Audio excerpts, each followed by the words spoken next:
Bonjour, je m'appelle Nathalie Yamb. La plupart de nos pays d'Afrique dite francophone fêtent leurs 61 ans d'indépendance cette année. Comme ça, dans le désordre, il me vient à l'esprit le Cameroun, le Togo, le Sénégal, le Mali, le Niger, Madagascar, la Côte d'Ivoire, le Burkina Faso, le Tchad, le Congo-Brazzaville, la Mauritanie, le Gabon et la République centrafricaine d'où je vous parle aujourd'hui.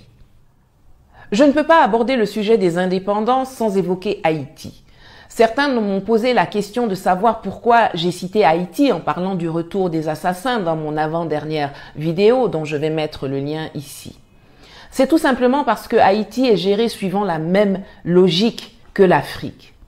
Première république noire qui s'est battue pour sa liberté et qui l'a obtenue au bout d'une lutte sans merci.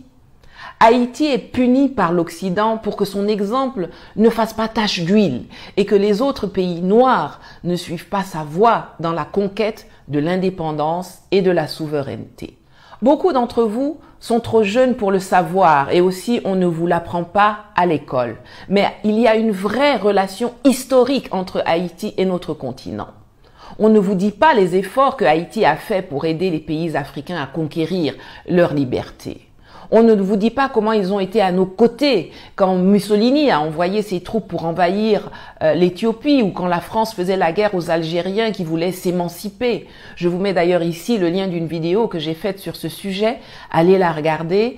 Cela vous apprendra quelque chose sur les méthodes de lutte qui fonctionnent.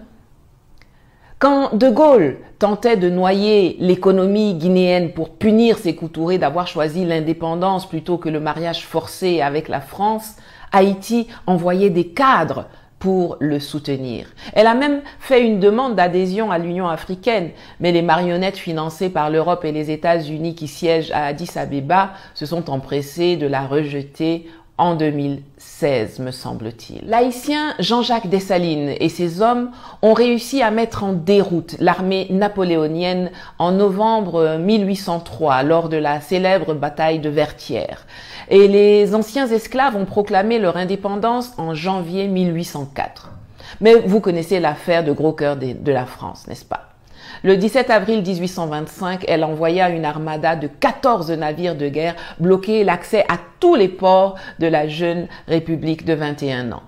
Et pour lever le blocus, la France a exigé une rançon de 150 millions francs or, une somme énorme à l'époque et qui aujourd'hui représente une valeur capitalisée de 21 milliards de dollars. C'est 11 730 milliards de francs CFA qui ont servi à indemniser, devinez qui? Les propriétaires d'esclaves. Ça vous rappelle quelque chose, j'imagine.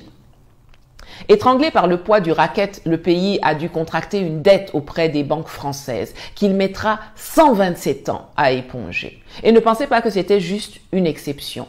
La France est coutumière de ce genre de coup tordu pour punir ceux qui veulent échapper à son pillage. Vous vous rappelez qu'elle a inondé la Guinée de faux billets lors de l'opération Persil en 1959 pour plomber son économie. Je vous mets ici le lien de la vidéo que j'ai faite sur ce sujet.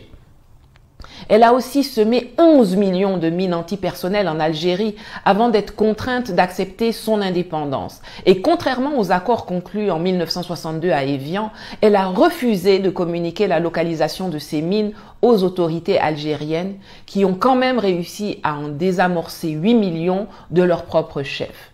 Ce n'est qu'en 2007, c'est-à-dire 45 ans plus tard, que la France a enfin remis le plan de localisation des 3 millions de mines restantes. Et pendant ce temps, on a eu près de 40 000 tués et 80 000 blessés et estropiés, dont majoritairement des bergers et des enfants.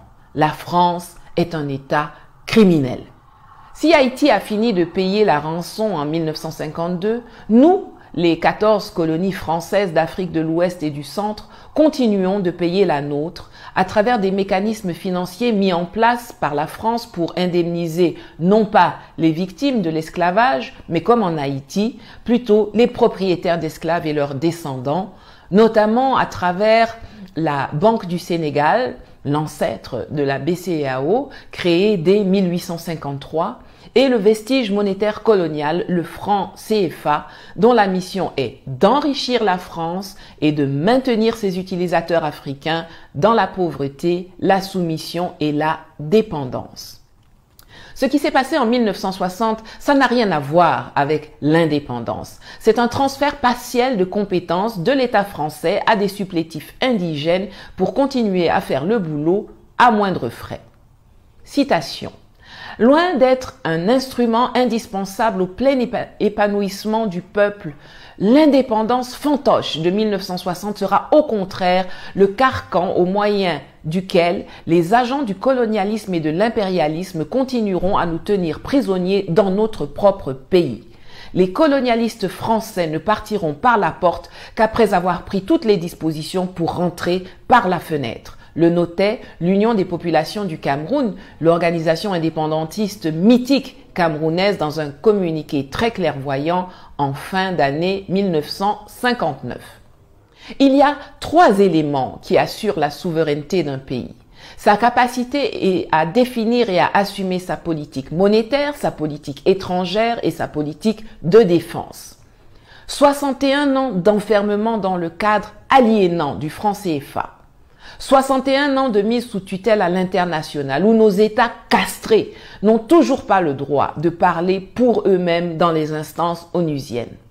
61 ans d'occupation militaire française, 61 ans de mendicité appauvrissante de l'aide publique internationale, 61 ans de soumission aux diktats de potentats à court de solutions nostalgiques d'une féodalité archaïque sont les preuves que nous sommes très loin d'être indépendants. Et quand l'un d'entre nous, en l'occurrence le président Touadéra de Centrafrique, a le courage d'engager le combat pour se débarrasser d'au moins une des chaînes qui entravent notre liberté, à savoir la très nuisible armée française, ce ramassis de barbouzes en uniforme ou pas qui passent leur temps à piller nos ressources et à entraîner des terroristes et des rebelles, eh bien au lieu de le soutenir énergiquement ou même discrètement, il s'en trouve plutôt parmi les présidents des pays voisins qui mettent leur territoire à disposition de l'ennemi français pour déstabiliser et nuire au pouvoir et au peuple centrafricain. Quelle honte, quel déshonneur, quel comportement méprisable. Le philosophe allemand Nietzsche disait « Quand on a la foi, on peut se passer de la vérité ».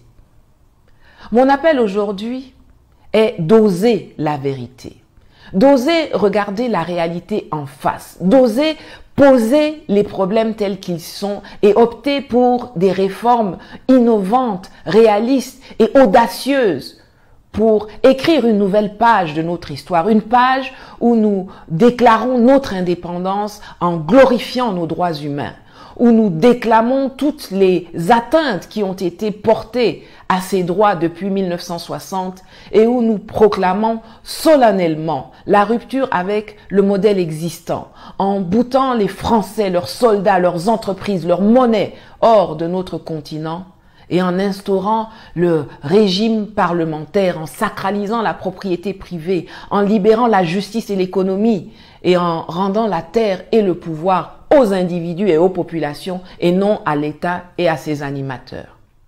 Levez-vous, devenez des hommes et des femmes debout qui se battent non pas entre eux pour des raisons claniques ou tribales, mais ensemble pour leur indépendance et leur souveraineté. La liberté ne s'offre pas, elle s'arrache. Singila.